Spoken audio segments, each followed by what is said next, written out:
तो ये है हमारे इंग्लिश की वर्कबुक जो सभी बच्चों को मिल चुकी है। इस इंग्लिश की वर्कबुक के कौन कौन से पेजेस करने हैं? 7, 8, 12, 26 एंड 108। तो पहले हम आते हैं पेज नंबर 7 पे। सभी बच्चे पेज नंबर 7 निकालेंगे। जैसा कि आपको हमने पहले भी ये चैप्टर कराया था और ये पेजेस मैं ऑलरेडी पहले करा चुकी हूँ, तो इसलिए एक बार फिर से रिवाइज करा देती हूँ। इस पेज की वीडियो यूट्यूब की मैंने सभी बच्चों को बना के भेजी थी, जिसमें आपको ये इंग्लिश की पोयम है और उसी के ऊपर कुछ क्वेश्चन आंसर्स हैं। तो ये हम पहले कर चुके हैं क्लास में, ये वही वाला सेम रिपीट है वापस से। और पेज नंबर 8 भी, ये भी हम सब बच्चे कर चुके हैं पहले, कि एंड और बट कहाँ यूज़ करते हैं हम, और इनकी सुपरलेटिव डिग्रीज, कंपैरेटिव डिग्रीज, ये सारी चीज़ें हम कर चुके हैं अपनी प्रीवियस क्लास में। तो मैं आपको वो वीडियो एक बार फिर से सेंड कर दूंगी ताकि आप इसको रिवाइज कर सकें, और इन पेजेस को करके आप मेरे को फ़ोटोज़ सेंड करेंगे। तो 7 और 8 पेज, ये दोनों पेजेस हम पहले कर चुके क्लास में। तो let's come to page number 12। सब बच्चे पेज नंबर 12 निकालेंगे। अब पेज नंबर 12 पे क्या है, आपको वॉज और वर का यूज़ करना है और सेंटेंसेस में लिखना है। वॉज कहाँ यूज़ करते हैं? कुछ भी सिंगुलर चीज़ हुई, कोई पर्सन का नाम हुआ सिंगल पर्सन का, वहाँ पे हम सब क्या यूज़ करते हैं? वॉज। आई होगा तो भी वॉज यूज़ होगा। और वर कहाँ यूज़ होता है?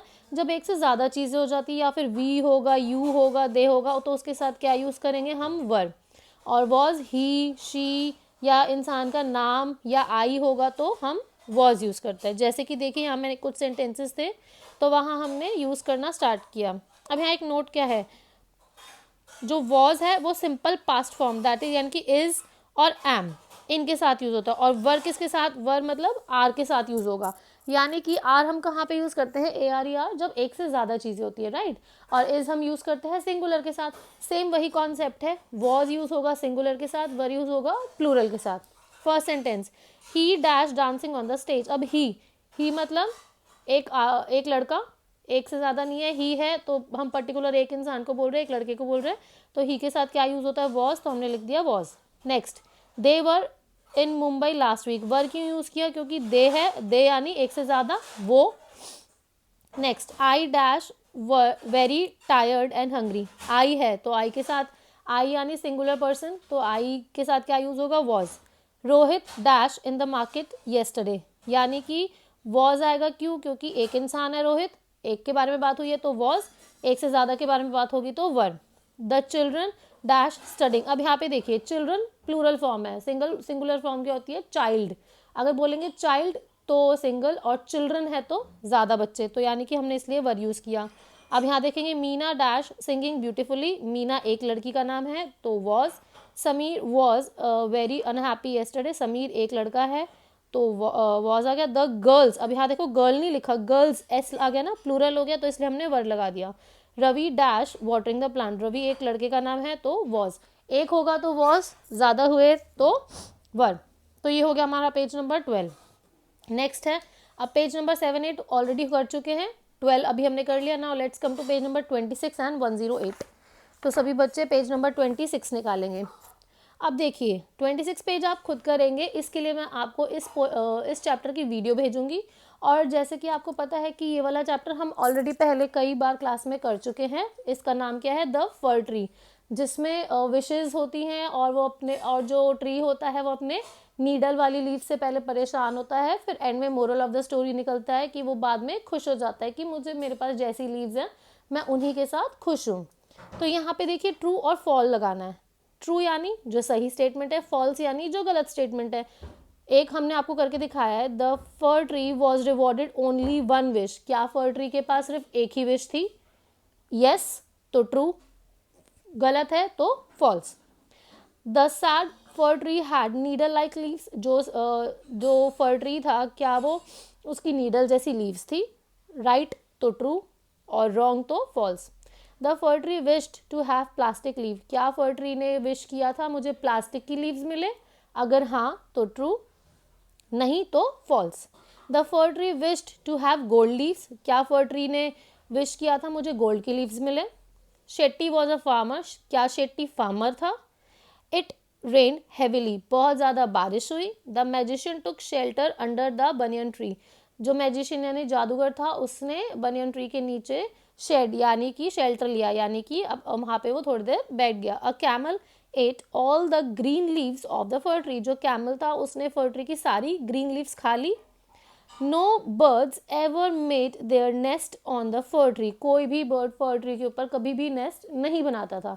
तो अब आपको देखना है ये सारी स्टेटमेंट अगर राइट है तो इनके सामने आ जाएगा ट्रू, रॉन्ग है तो फॉल्स। क्वेश्चन नंबर 3, इसमें क्या करना है आप सभी बच्चों को, ये नेमिंग वर्ड्स है, ये एक्टिविटी आप सब खुद ही करेंगे। इन सेंटेंसेस में हमने कुछ वर्ड्स देखे नेमिंग वर्ड्स, यानी जो हमने नाउन किया था जैसे वैसे ही है ये नेमिंग वर्ड, यानी उनके नेम्स होने चाहिए। तो जैसे कुछ एग्जाम्पल है, एक क्या है fir tree, fir tree tree का नाम था तो आ जाएगा fir tree. Then Shetty farmer का नाम था तो शेट्टी आ गया। मैजिशियन यानी जादूगर तो मैजिशियन आ जाएगा। बनियन ट्री ट्री का नाम है, बनियन ट्री आ जाएगा। कैमल, कैमल एक एनिमल है, नेमिंग वर्ड हो गया। बर्ड्स नेमिंग वर्ड है बर्ड्स। तो ऐसे ही आपको ये एक्टिविटी करनी है। Now let's come to page number 108। This is the last page number of English book. फिर उसके बाद हमारी इंग्लिश की वर्कबुक की revision over. Now let's come to page number 108। 108 में देखिए ट्रीज के बारे में है। फर्स्ट एक्टिविटी आपको क्या करनी है, एक ड्राइंग शीट पे एक आपको ट्री की अच्छी सी फोटो बनानी है। नॉट ओनली ट्री की फोटो, आपको ट्री के ऊपर हमें एक स्लोगन लिखना है कि हमें ट्री को सेव करना चाहिए। पेड़ बचाने के लिए आप अच्छी सी ड्राइंग बनाएंगे और उसके ऊपर स्लोगन भी लिखेंगे।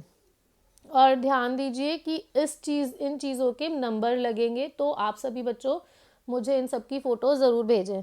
नाउ इसमें करना क्या है, हमें कुछ वर्ड्स दे रखे हैं ट्री के ऊपर और सेंटेंसेस दे रखे हैं, तो फिलअप्स हमें फिल करने हैं। First, tree provide us dash to breathe, हमें सांस लेने के लिए ट्री क्या देता है, ऑक्सीजन। देखिए इस पे 1 लिखा है ऑक्सीजन, तो आप यहाँ लिखेंगे, आप नंबर नहीं डालेंगे, आप लोग लिखेंगे oxygen. Tree provide us dash from the hot sun, गर्म धूप होती है, एकदम धूप जब गर्म गर्म आती है तो हमें ट्री क्या देता है, शेड यानी कि छाया देता है। Tree give us dash with which we make furniture, हम फर्नीचर बनाते हैं किस चीज़ से, लकड़ी से, तो क्या देता है ट्री हमें, लकड़ी यानी wood. Tree provide home to dash dash and dash, tree किस किस को घर प्रोवाइड करता है, बर्ड्स को, बीस को, और किसको प्रोवाइड करता है, स्क्वेरल यानी गिलहरी को। We get dash from trees we must eat them daily, tree हमें क्या देता है, फ्रूट्स देता है और हमें उनको रोज खाना चाहिए। We must not dash trees, हमें ट्री को क्या नहीं करना चाहिए, कट नहीं करना चाहिए। They help us to keep our dash clean, tree क्या करते हैं, हमारे एनवायरनमेंट, हमारे वातावरण को साफ रखते हैं। We should dash our forest and dash more trees, we should save our forest, हमें अपने फॉरेस्ट को सेव करना चाहिए, पेड़ को कट नहीं करना चाहिए। एंड प्लांट मोर ट्रीज, और ज़्यादा से ज़्यादा पेड़ लगाने चाहिए। तो ये है सभी बच्चों आपके इंग्लिश के वर्कबुक का काम।